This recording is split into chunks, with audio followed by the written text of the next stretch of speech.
भक्ति। भक्ति का नाम तो सुने ही होंगे, भक्ति। अब भक्ति हर एक विश्वासी भाई बहन का जो जीवन होना चाहिए वो भक्ति में जीवन होना चाहिए। क्या होना चाहिए? हर एक विश्वासी भाई बहन का जीवन भक्ति में जीवन होना चाहिए। और भक्ति में जीवन जीने के लिए मुख्यतः हमने 3 बात रखा है, या 3 स्रोत बोले, या मुख्य 3 बात रखे हैं। उसमें पहला है प्रार्थना, दूसरा है आराधना स्तुति, और तीसरा है धन्यवाद।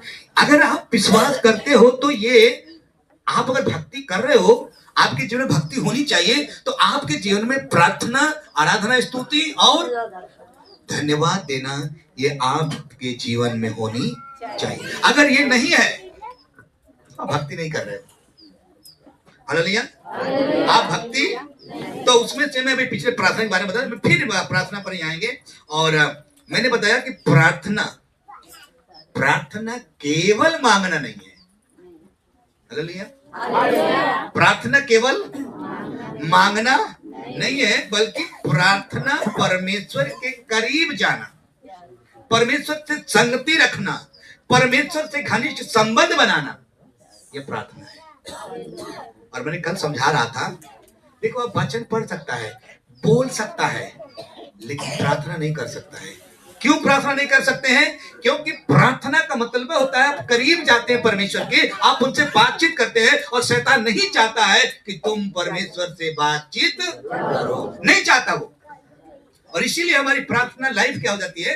कमजोर होती है। और मैं बताना चाहता हूं, बिना प्रार्थना का कुछ भी नहीं हो सकता है। सिर्फ अगर वचन जानते हैं और प्रार्थना नहीं है, तो प्रार्थना के द्वारा वचन क्या होता है? तेज होता है। हालेलुया। तो इसलिए भक्ति में जीवन जीने के लिए 3 बातें हैं। वो है, सबसे पहला मैं बता रहा हूं, फिर प्रार्थना के बारे में। प्रार्थना सिर्फ मांगना नहीं है, प्रार्थना परमेश्वर के साथ क्या रखना है? संगति रखना है, उससे बातें करना है। और उसके सामने जब हम जाए ना, तो दुखी में ना जाए। कैसे जाए? आनंदित होके जाए। कैसे जाए? आनंदित होके जाए। हम उसके सामने जब जाएं तो आनंदित होना हमें है, दुखी नहीं होना है। क्या होना है? आनंदित होना है। क्योंकि आप जानते हैं हमारा परमेश्वर में आनंद की क्या है? भरपूरी है। पढ़िए भजन संहिता 16:11 पढ़िए। भजन संहिता 16:11। तू मुझे जीवन का रास्ता दिखाएगा। हाँ, भाई भी बताती है, भजनकार दाऊद कह रहा है कि हे प्रभु तू मुझे क्या करेगा? जीवन का रास्ता दिखाएगा। कहाँ का रास्ता? कहाँ? ये जीवन जो है बहुत ही कीमती चीज है। एक बार चला जाए ना, तो फिर दुनिया का कितना भी रुपया लिया दो, वापस नहीं आएगा, वापस नहीं आएगा। इसीलिए यहाँ पे लिखा है, हे प्रभु तू क्या करेगा? हमको जीवन का रास्ता दिखाएगा। तेरे निकट आनंद की और तेरे निकट क्या है? आनंद की भरपूरी है। आनंद की भरपूरी। इसका मतलब परमेश्वर में क्या है? आनंद की। परमेश्वर के पास ही आनंद है, आनंद की भरपूरी है। इसीलिए हम जब परमेश्वर के पास जाएं तो कैसे जाएं? आज का दिन यहोवा ने बनाया, हम उसमें आनंदित। हालेलुया। आनंदित क्यों आनंदित होना है? क्योंकि उसके पास क्या है? अरे आनंद की कमी नहीं है, भरपूरी है। और जब आप उनके पास जाओगे तो आपके जीवन में भी क्या आ जाएगा? आनंद आ जाएगा। हम लोगों ने ना लौट के आए हैं, जहां से भी आए, वहां से जब लौट के आए ना, क्यों लौट के आए? क्योंकि वहां आनंद की भरपूरी नहीं था, तभी तो लौट के आए ना। अभी देखो कई लोग अपनी गवाही दिया ना कि क्या नहीं हमने किया, लेकिन वहां आनंद नहीं मिला, हम समस्या में थे, लेकिन हम आनंद के भरपूरी के पास आए तो मेरे जीवन में क्या आ गया? इसीलिए करा मुझे रास्ता दिखाए। और आपका कर्तव्य है कि हम परमेश्वर के पास जाएं और उसके सामने बैठें, उससे बातचीत करें। और जब बातचीत करना शुरू करेंगे ना, तो उसकी उपस्थिति में हम आ जाएंगे और हमें आनंद की क्या हो जाएगी? एग्जाम्पल, ये ठंड का समय चल रहा है। अब ठंड के समय में आप आग के पास जाएंगे तो क्या होगा?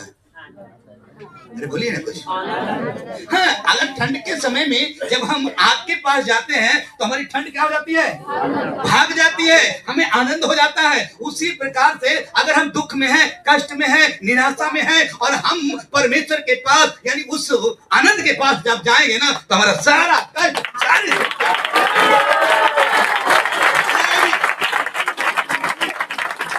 इसीलिए हमें जानने की क्या है जरूरत है।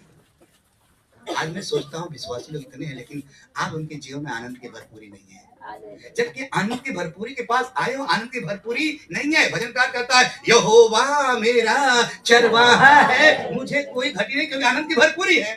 लेकिन अगर आप एक विश्वासी से पूछो भैया कुछ भी घटी नहीं है तो आपको क्यों घटी हो रही है? इसका मतलब आप उसके करीब जाके उनसे बातचीत नहीं करते हो। आपको कंटिन्यू आप जाके उनसे बात करना पड़ेगा आनंद की। आप अनुभव करिएगा। अगर आप प्रार्थना कर रहे हो 2 दिन 3 दिन लगातार करके देखो, आपके जीवन में सुबह उठोगे ना ताजगी रहेगी और दिन भर आनंद की भरपूरी में रहोगे।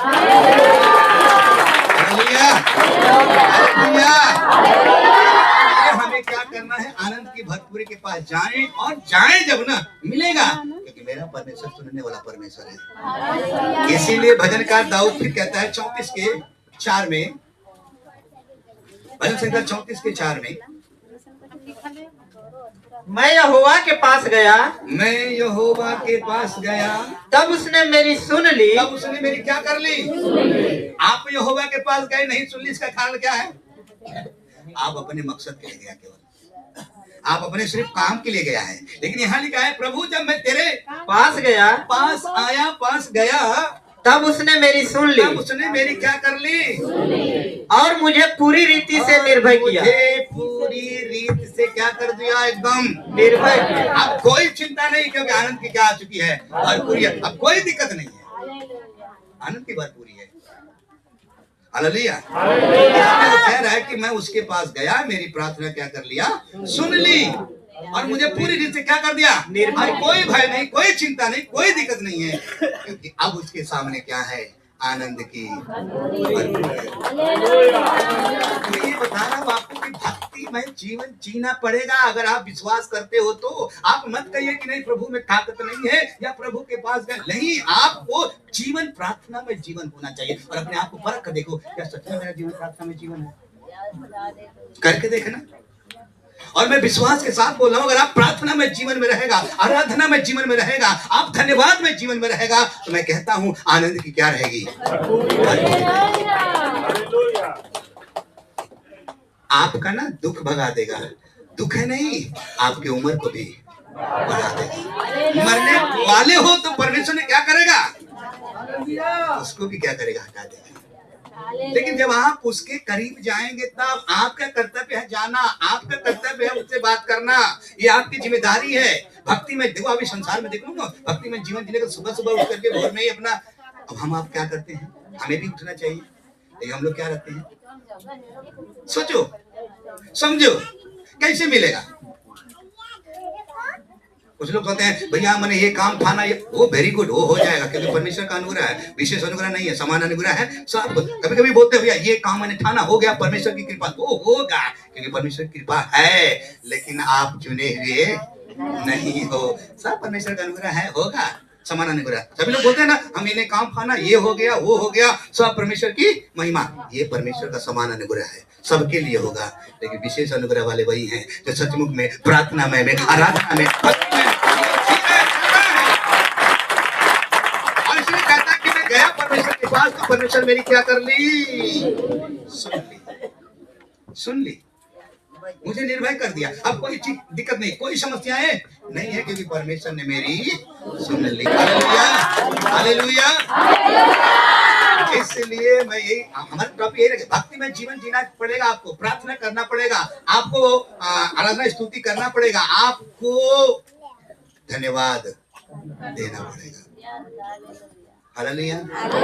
इसलिए मैं बता रहा हूँ आनंद की भरपूरी है। आप जाइए उसके पास, आनंद आएगा, लेकिन कब? अपने आप को तौबा करिए, अपने आप को पश्चाताप करिए, अपने आप को परमेश्वर को समर्पण करिए और उसके बाद ज्योति का संतान बन जाइए। फिर उसके बाद उससे बातचीत करिए।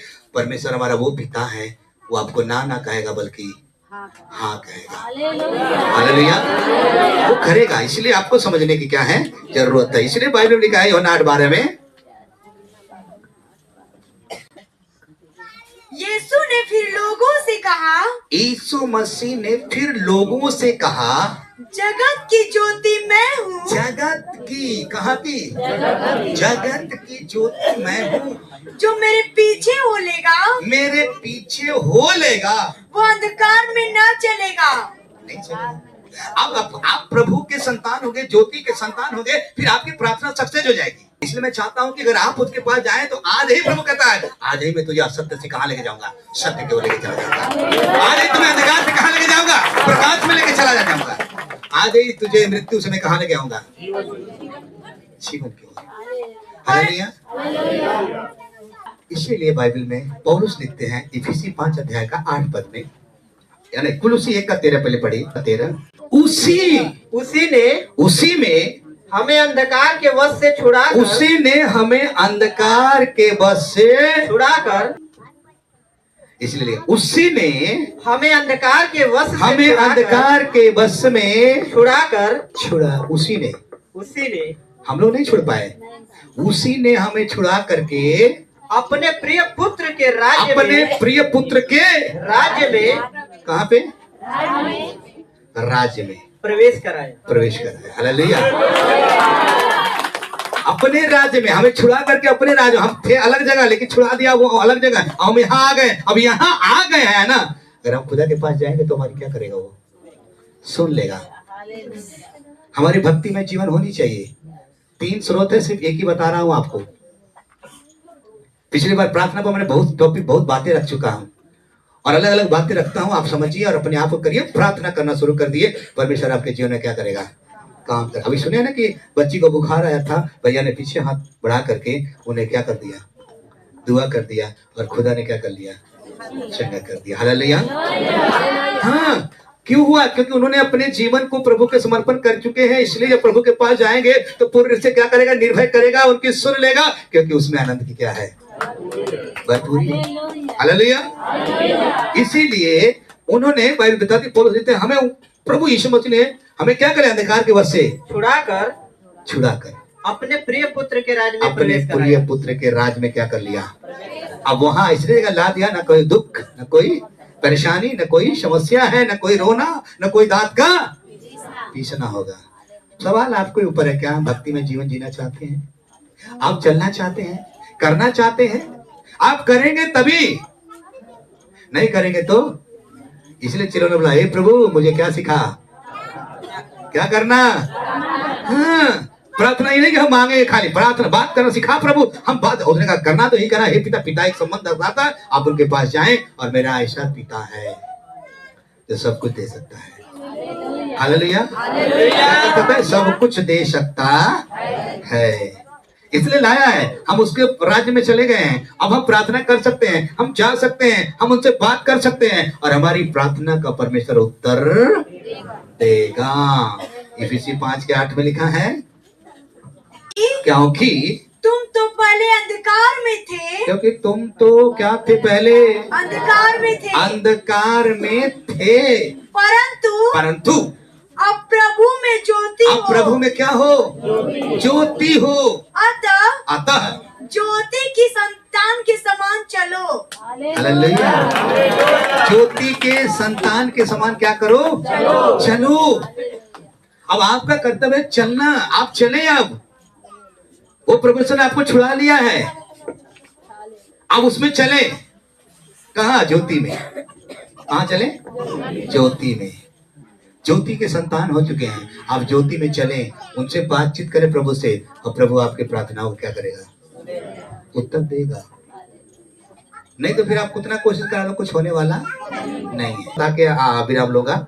चलिए पढ़िए, जो प्रार्थनाएं हुई हैं, लोग किए हैं, प्रभु के पास गए, बातचीत किए हैं, परमेश्वर आशीष दिया। पहले निकालिए प्रेरित 4 अध्याय 18 पद पढ़िए। प्रेरित 4 अध्याय 18 पद पढ़े। तब उन्हें बुलाया, तब उन्होंने उन्हें बुलाया और और चेतावनी देकर यह कहा, क्या क्या चेतावनी दे करके उन्हें कहा यीशु के नाम से यीशु के नाम से कुछ भी न बोलना।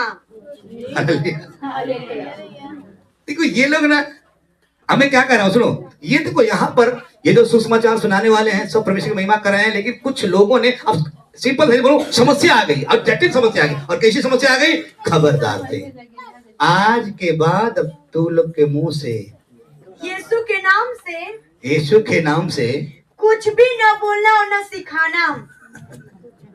कुछ भी न बोलना न कुछ भी हालेलुया। मन के तरीके दिखा तो कहते भैया बचन तो ठीक है। अब ये लोग देखो इनको बोला गया समस्या जटिल आ गई, तनी मनी समस्या नहीं है। बोला गया खबरदार थे और आज के बाद अब नाम भी मत लेना, बोलना भी मत, सिखाना भी मत किसी को। तो जानते हैं क्या बोले आगे? परंतु पतरस और यूहन्ना ने उसको उत्तर दिया तुम ही न्याय करो। अब तुम ही न्याय करो। क्या यह परमेश्वर के निकट भला है परमेश्वर के निकट भला है कि हम परमेश्वर की बात से बढ़कर तुम्हारी बात माने? तुम्हारी बात माने। आगे क्योंकि यह तो हमसे हो नहीं सकता कि ये तो हमसे हो ही नहीं सकता कि जो हमने देखा और सुना है वो ना कहे।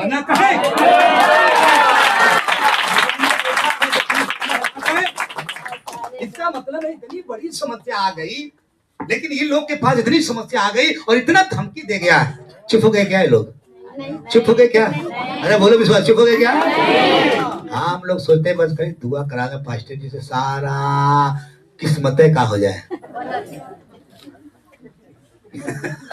सारा किस्मतें का हो जाए, खुल जाए ना। समझा रहा हूं आपको। अब देखो इतना समस्या होने के बाद ये लोग किए क्या, ये बताओ, यही मैं समझाना चाहता हूं आप लोगों को। पढ़िए ये वाला 4 अध्याय 29 से लेके पढ़ना शुरू करिए 31 तक। किसी का हाँ अब हे प्रभु उनकी धमकियों को देख। अब ये लोग क्या हो गए? एक जगह इकट्ठा होकर के हम प्रभु से क्या बोल रहे हैं? हे प्रभु उनके धमकियों को देख और अपने दासों को यह वरदान दे कि तेरा वचन क्या हो? बढ़े नहीं, तेरा वचन बड़े हियाव से सुनाए। हाँ तेरा वचन बड़े हियाव से सुनाए।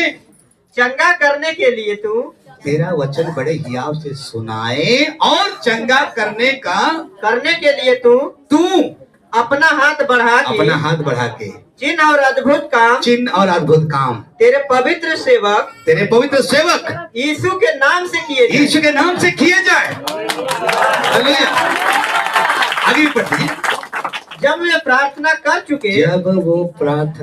चुके तो वह स्थान जहाँ वो इकट्ठे थे हिल गया। क्या हो गया? यहाँ तो हम लोग आराधनाओं में ना हिलत बढ़िया बढ़िया थे बस। अरे अब हिले हो कि नहीं भैया? हिले हो कि नहीं? मुझसे पूछो। पहली बात है पवित्र आत्मा का भरा ना, 1 घंटा में कलेसिया में चिल्लाया, लोग सब अवाक हो गए। क्या हो गया? मैं घर गया तो पहली आग लगी थी, सब शांत हो गए, लेकिन मैं बोलते रहा। घंटा भर बोला था और मैं बोला प्रभु लोगों को भले चुप हो जाए, लेकिन ये आग अब रुकेगी नहीं, अब चलती रहेगी। और ये आग पूरे पूर्वांचल में लगा दिया गया, अलग अलग देशों में लगी, बहुत सारे लोग अलग अलग जगह पर हैं। हालेलुया। चुप नहीं रहा और ये बातों को मैंने प्रभु से बोला। और यही बात देखो मैं समझा कह रहा हूँ, प्रार्थना का मतलब सिर्फ मांगना नहीं है, उनके साथ संगति रखना। उसके पास जाओगे निर्भय कर देगा, वो आपको उत्तर देगा। और यहाँ लिखा है धमकियों को सुना, तुझने कहा हे प्रभु उनके धमकियों को देख और तू एक काम कर, ऐसा वरदान दे कि तेरा वचन क्या हो जाए? हियाव से सुनाया जाए।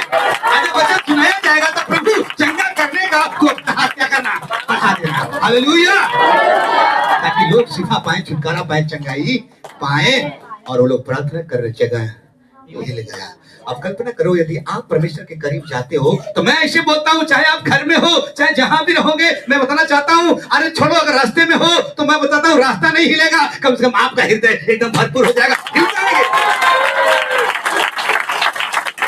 मैं बाइक चलाता हूँ कभी कभी बहुत बार, और कोई वचन ध्यान देता हूँ, तभी एक ही पवित्रात्मा भरपूर हो जाता है, और अन्य भाषा बोलते गाड़ी अपने आप स्पीड हो जाती है। देखते रहता हूँ और बोलते रहता हूँ, कुछ दूर तक जाता हूँ। सोचो, हर वक्त परमेश्वर की उपस्थिति में आना पड़ेगा। कुछ करना है तो परमेश्वर की उपस्थिति में आगे बढ़ना पड़ेगा। हालेलुया। तो देखो, जब यहाँ पे समस्या आ गई ना, लेकिन जब ये लोग किए ना प्रार्थना, वो जगह क्या हो गया? हिल गया। और वे सब पवित्र आत्मा से परिपूर्ण हो गए। क्या हो गए? और परमेश्वर का वचन हियाव से सुनाते रहे। हालेलुया। नहीं, ये संसार वाला एक कालर ना क्या हो जाए, शैतान ऊपर से काट ले। हालेलुया। आप शैतान को नहीं समझते अभी कितना वो तेज है। ये बस हाँ खेलना तब है भूतवा है ना ना ना ना ना ना। बाइबल में लिखा यीशु आया है शैतान के काम को एक मतलब जो आपके अंदर काम डाल दिया है ना बहुत बातें का, वो उसको नाश करने के लिए आया, आपको थोड़ी नाश करने के लिए आया। कुछ लोग कहते हैं प्रभु देखो, इसलिए मैं बोलता हूँ अदन के वाटिका में सांप को शैतान को श्राप नहीं मिला तो भाग गया। पकड़ाया कौन? सांप। वो अपना काम करके भाग गया। श्राप किसको मिला? इंसान को, औरत को और सांप को। नहीं, अगर वो को श्राप मिलेगा तो इतना दिक्कत ना भाई लोग। वो हट गया था वहां से, श्राप मिलेगा उसको, वो बेचारा चलने लगा। तो कुछ लोग कहते हैं प्रभु ऐसा हो वो बहुत तेज है, वो हट जाता है। वो आज आपके जीवन में काम करेगा, वो हट जाएगा और आपको बता देगा। फिर आप ही से बोलेगा देख तू ऐसा। आपको गिनती नहीं होती है क्या? आप कभी सोचते नहीं हो कि यार हमारी प्रार्थना नहीं हो रही है, हम बाइबल नहीं पढ़, कुछ गिनती नहीं सोचते। आप नहीं सोच पाएंगे इसलिए क्योंकि होली स्पिरिट नहीं है, पवित्र आत्मा से भरे नहीं है। इसलिए मैं कह रहा हूँ देखो ये लोग क्या हो गए, भरे और क्या हो गए, अब ये लोग सुनाते चले गए। बोलो हालेलुया। और पूरा लगा दिया, कहां तक? पूरा यरूशलेम। पूरा यरूशलेम ना लगाए, अपने घर तो लगा सकते हैं, अपने बाल बच्चों में, अपने भाई बहनों में, अपने माता पिता को ला सकते। बचाना तो पड़ेगा ही, ये आपकी जिम्मेदारी है। प्रार्थना करो, मांगो, और जब जाएगा ज्योति में ना परमेश्वर आशीष करेगा। बोलो हालेलुया। एक उदाहरण और बता के हम समाप्त करेंगे। वो छूट गए, परमेश्वर काम किया चाहते। पढ़िए प्रेरितों का 12 अध्याय 1 और 2 पद। सुनिए क्या हो रहा है। उस समय हेरोदेस राजा ने कलीसिया के कई व्यक्तियों को सताने के लिए उन पर हाथ डाले। उन पर क्या डाले? हाथ डाले। उसने यूहन्ना के भाई याकूब को तलवार से मरवा डाला। आगे जब उसने देखा कि यहूदी लोग इससे आनंदित होते हैं। यहूदी लोग इससे क्या हो रहे हैं भाई? आनंदित हो रहे हैं। तो उसने पतरस को भी पकड़ लिया। पतरस को भी क्या कर लिए? तब वे दिन अख़मीरी रोटी के दिन थे। थे। उस दिन अख़मीरी रोटी का था समय। उसने उसे पकड़ के बंदगृह में डाला। कहाँ डाल दिया? अच्छा, आप जानते चेला लोग क्या थे? पहले का जब पकड़ाए गए थे याकूब ना, तो चिंता तो मस्ती से थे, ओके काट दिए सब। लेकिन देखो तो जब देखेगा ये तो सब और आनंदित हो रहे हैं, तो क्या पकड़ लेना? पतरस के। अच्छा, पतरस के पकड़ तब बताओ। अच्छा, आप चुप रहने की जरूरत नहीं है, आप चुप रहने की जरूरत तो पहले बताती है, घर पे जाके पढ़ना। ठीक है, तब सब लोग मिल करके एक घर में केवाड़ी बंद करके क्या करने लगे? परमेश्वर से बात करने लगे, मतलब प्रार्थना करने लगे। अब वहां लिखा है कि प्रभु हम प्रार्थना करते कि तो छुटकारा, ऐसे बोले? नो, वो लोग क्या करने लगे? बात करने लगे, इकट्ठे होकर बात करने लगे परमेश्वर से, और परमेश्वर ने उनकी सुन ली। और बाइबल बताती है परमेश्वर ने अपने स्वर्गदूतों को क्या कर दिया? भेज दिया स्वर्गदूतों को। मैं इसको पढ़ता हूँ तो कहता हूँ बहुत ठीक व्यक्ति था ये जेल में क्या कर रहा है? जेल में जाओ सीधा है, कहीं छुट्टी गया, वो जेल में सुता है एकदम आराम से, कोई टेंशन नहीं। स्वर्गदूत जाके मार के जगा उठ, वो नींद में ही उठा और सारे बंधन खुल गए, नींद में जा रहा बाहर तक। जब बाहर तक गया, जब स्वर्गदूत चला गया ना, तब नींद खुल, अरे हम सपना ना सही, सोचो, तो मैं कहना क्या चाहता हूँ, इतनी दिक्कत था लेकिन लोग मिलकर के जब बातचीत के परमेश्वर से, और मैंने क्या बताया, ठंड के समय में जब आपके पास जाओ ठंड गायब हो जाएगी, दुख निराशा के समय अगर प्रभु के पास जाओ सब क्या हो जाएगी, गायब हो जाएगी। और वो लोगों ने जाके बातचीत किया, उसकी महिमा की, भक्ति किए, और सारे बंधन क्या हो गए, और वे लोग क्या हो गए, चले गए, चले गए बाहर। इसका मतलब वो परमेश्वर से बातचीत किए, वो भक्ति में जीवन जिए। अब आपका सवाल उत्तर यही है, सवाल अब बताओ, आप करना चाहिए कि नहीं करना चाहिए? अरे आप करो कि मेरा परिवार में हो सकता है पति नशा करने वाला बचा जाए, पत्नी मेरी नहीं मान जाए, मेरे बच्चे नहीं माने मान जाए, मेरा मम्मी पापा ने मान जाए, उसके लिए आपको घुटना टेक करके उस परमेश्वर से बात करना है। क्या करना पड़ेगा? तब समस्या हल होगी, नहीं तो होगी नहीं। बोलो हालेलुया, हालेलुया। इसीलिए हमें भक्ति में जीवन जीना पड़ेगा और प्रार्थना करना पड़ेगा। और प्रार्थना मांगना नहीं है, क्या है? बातचीत करना, उसे संगति रखना। जब ऐसा करेंगे खुदा आपको आनंद की भरपूरी देगा।